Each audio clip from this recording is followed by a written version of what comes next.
Hello everyone, I'm Anna, your cinephile host.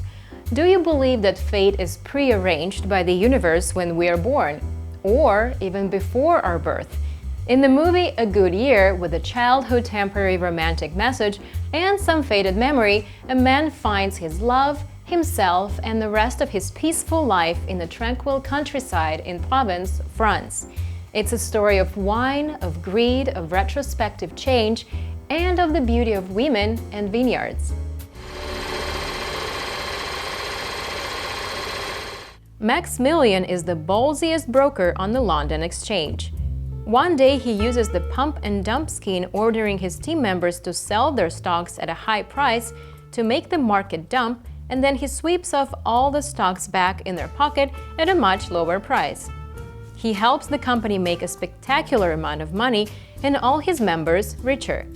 It's a go-to-hell move, but he is very proud of it and fully enjoys the envy from almost everyone he knows. Here, you might tip me off, Mr. Skinner.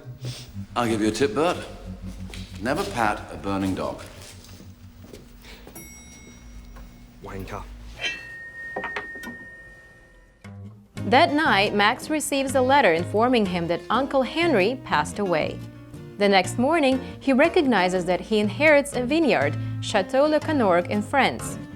Because it might be worth several million pounds, Max flies to Provence, France immediately. At the vineyard, his childhood life with Uncle Henry flashes back frame by frame up to his present life. Many winters ago, he would cheat in the chess game, he'd taste the smell of the cigar Henry was smoking, he'd sign the checks for Henry with an almost genuine signature.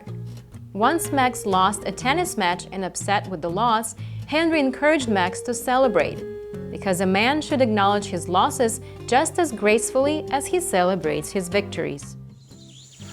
You come to see that a man learns nothing from winning. The act of losing, however, can elicit great wisdom. Uncle Henry was a wise man who truly enjoyed his life. He loves Max, the vineyard, and all the women in town. Thanks to Henry's hobby of inviting women to his vineyard, one day little Max comes across a beautiful little girl, Fanny. She comes with her mother, who's beautiful and a love interest to Henry. When Henry takes her in the room, Fanny stays beside the swimming pool, watching Max.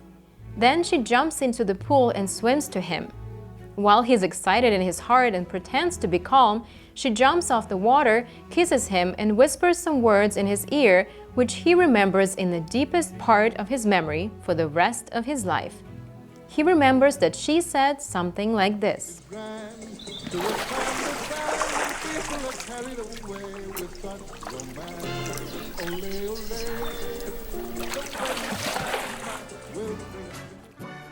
Although many years later, as little Max becomes a big asshole in London and a greedy and selfish stockbroker, Henry leads him back to his childhood innocence from heaven. Fate arranges for Max to meet Fanny again, and he meets the only daughter of Henry, Christy Roberts, who happened to find her biological father during that time. And Max also finds his old friend, Farmer Francis Duflot, and his wife. With the introduction of Christy, Max finds the vintage boutique Le Coin Perdu, which is the Lost Corner in English, in Uncle Henry's cellar, which turns out to be a legendary valuable treasure, which reminds Max about the purpose of making wine that Henry was enjoying. The wine will always whisper into your mouth with complete, unabashed honesty every time you take a sip. Max later finds Duflot is the farmer producing Le Coin Perdu, and Duflot makes the vineyard look like it's worth nothing to hide the secret. The way Duflot produces Le Coin Perdu and the real goal of Christy reminds Max of the value of being honest. He invalidates the estate sale with a farewell letter he gave to Christy, which he forged, along with real photos confirming Christy as Henry's daughter with a valid claim to the entire estate. Later, Max returns to London, where the company chairman uses a pastiche in the office and locks the real painting in the vault. It makes him realize what life he wants to live. When do you ever see it, Nigel? The real one. When do you look at it? Do you make late-night pilgrimages down to the vault just to see it, or...? What point are you making? Max puts the life of Nigel aside from his wishing list, for he becomes enamored with Fanny, who is rumored to have sworn off men. But Max returns to Provence to invite Fanny into his love and life. At her restaurant, Max tells Fanny that he's ready to take his order. Fanny asks if he needs more time to think about what he really wants, but Max replies with certainty. He repeats in French Fanny's words that she whispered in his ear beside the swimming pool when they were children.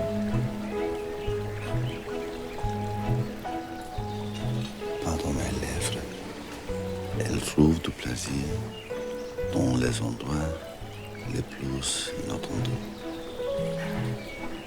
Fanny happily says that Max remembers what she whispered to him when they were kids. And Max is also happily saying that Fanny remembers it too. Before this particular moment, Max puts his London residence up for sale.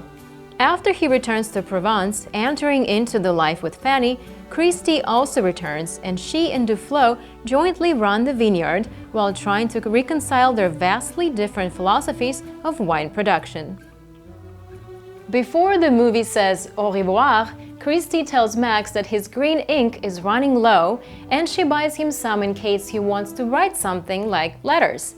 Well, honesty is the best policy. It helps Henry and Duflo make the legendary Le Coin Perdu, and Max the owner of Chateau Le Canorgue and the husband of Fanny, the beauty of Provence.